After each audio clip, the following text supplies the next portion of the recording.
Hi అండి, నేను మీ Sonia. Welcome to Sonu's yummy recipes. ఇవాళ ఒక మంచి స్వీట్ రెసిపీతో మేము ముందుకు వచ్చేసానండి. అదే డ్రై ఫ్రూట్స్ చాక్లెట్ బాల్స్ అండి. చాలా బాగుంటాయి. ఎక్కడైనా అకేషన్స్కి కానీ గిఫ్టింగ్కి కానీ చాలా అంటే చాలా యూజ్ అవుతుందండి. క్విక్గా చేసేసుకోవచ్చు. రెసిపీ అయితే అందరికీ నచ్చుతుందండి. ట్రై చేసిన వాళ్ళు కామెంట్ సెక్షన్లో ఖచ్చితంగా కామెంట్ చేయండి. అదే 10 నిమిషాల్లో చేసుకోవచ్చు అండి. చాలా క్విక్గా అయిపోతుంది. మరి లేట్ ఎందుకు, రెసిపీలోకి వెళ్ళిపోదామా. స్టవ్ ఆన్ చేసి ఒక ఫ్రై ప్యాన్ పెట్టుకొని ఇందులోకి ఒక స్పూన్ బటర్ యాడ్ చేసుకుందాం. బటర్ ప్లేస్లో మీరు గీ కూడా తీసుకోవచ్చు అండి. ఇలా మొత్తం స్ప్రెడ్ చేసుకుందాం. ఇప్పుడు ఇందులోకి ఒక కప్పు డ్రై ఫ్రూట్స్ యాడ్ చేస్తున్నానండి. మీ ఇంట్లో ఏవి అవైలబుల్గా ఉంటే అవి వేసుకోవచ్చు అండి. నేనైతే కాజు, బాదం, ఎండ, ద్రాక్ష యాడ్ చేశానండి. యాడ్ చేసుకున్న తర్వాత మనం ఫ్లేమ్ లోలోనే పెట్టుకొని బటర్లో మనం కొద్దిగా రోస్ట్ చేసుకుందాం డ్రై ఫ్రూట్స్ అన్నిటిని.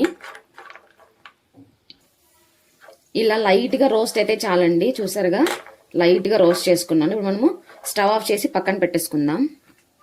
ఇక్కడ నేను ఒక చాక్లెట్ బార్ తీసుకున్నానండి. నేను అమూల్ది తీసుకున్నాను. మీరు ఏదైనా యూజ్ చేసుకోవచ్చు. ఇప్పుడు మనం దీన్ని మెల్ట్ చేసుకోవాలి కదా. సో మనం చిన్న చిన్నగా కట్ చేసుకోవాలండి. ఇలాగే వేసుకుంటే మెల్ట్ అవడానికి టైం పడుతుంది.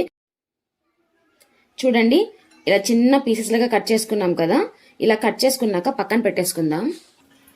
ఇప్పుడు స్టవ్ ఆన్ చేసుకుని ఒక బౌల్ పెట్టుకొని ఇందులోకి ఒక 30% వాటర్ మనం పోసుకోవాలండి. ఇందులోకి మనం ఫ్లేమ్ని లోలోనే పెట్టుకునే చేసుకోవాలండి ప్రాసెస్ మొత్తం. వాటర్ కొద్దిగా హీట్ అయిన తర్వాత మనం ఇలాంటిది ఒక బౌల్ పెట్టుకోవాలండి. నేనైతే గ్లాస్ ఐటమ్ వాడుతున్నాను. మీరు స్టీల్ కూడా యూజ్ చేయొచ్చండి. సో ఇప్పుడు మనం ఇందాక కట్ చేసుకున్నాం కదా చాక్లెట్, ఇందులో యాడ్ చేసేసుకుందాం. వీటిని మనం ఎప్పుడు ఇదే ప్రాసెస్లోనే మెల్ట్ చేసుకోవాలండి. స్టీమ్ మీదనే మెల్ట్ చేసుకోవాలి. డైరెక్ట్గా ఇదే బౌల్ మనము స్టవ్ మీద పెడితే చాక్లెట్ అంతా మాడిపోతుందండి. చాక్లెట్ మెల్ట్ అయ్యేలోపు మనం ఇందాక వేయించుకున్నాం కదా డ్రై ఫ్రూట్స్. సో ఇవన్నీ మనం ఒక మిక్సీ జార్ తీసుకొని జస్ట్ ఒక రౌండ్ మిక్సీ పట్టుకుందామండి. చూడండి, ఇలా మనం మిక్సీ పట్టుకోవాలి.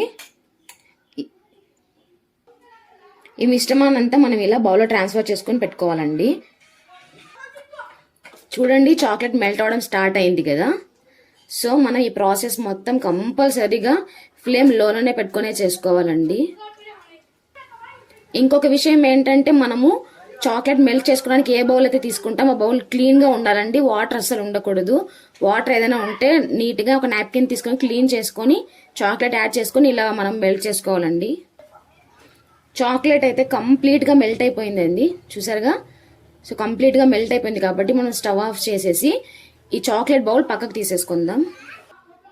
ఇప్పుడు మనం ఇందాక మనం మిక్సీ పట్టుకున్నాం కదా డ్రై ఫ్రూట్స్ అన్ని, ఇందులోకి మనం ఒక స్పూన్ చాక్లెట్ మనం ఇందాక మెల్ట్ చేసుకున్నాం అది యాడ్ చేసుకుందామండి.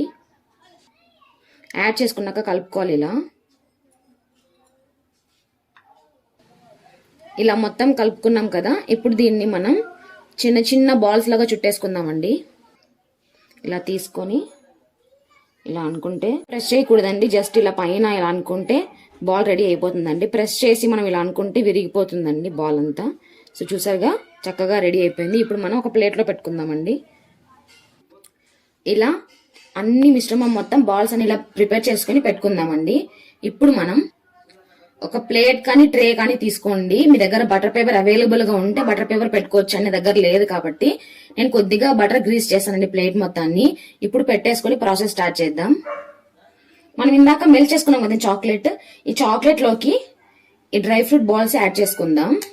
ఇలా మొత్తం డిప్ చేసుకోవాలండి మనం.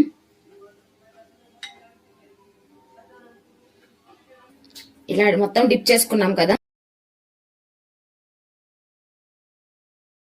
ఇప్పుడు మనం ప్లేట్లోకి ట్రాన్స్ఫర్ చేసుకుందాం. ఇలా చేసేసుకుందామండి. అన్నీ ఇలాగే చేసుకోవాలి. ఇలా మొత్తం మనం బాల్స్ చుట్టేసుకున్న తర్వాత ఒక 10 మినిట్స్ మనం డీప్ ఫ్రిడ్జ్లో పెట్టేసుకొని బయట తీసుకొని తినేసుకోవచ్చు అండి. చూసారుగా చాలా అంటే చాలా బాగుంటాయి. రెసిపీ నచ్చితే లైక్ చేయండి, షేర్ చేయండి, సబ్స్క్రైబ్ చేయడం మాత్రం అస్సలు మర్చిపోకండి. బాయ్.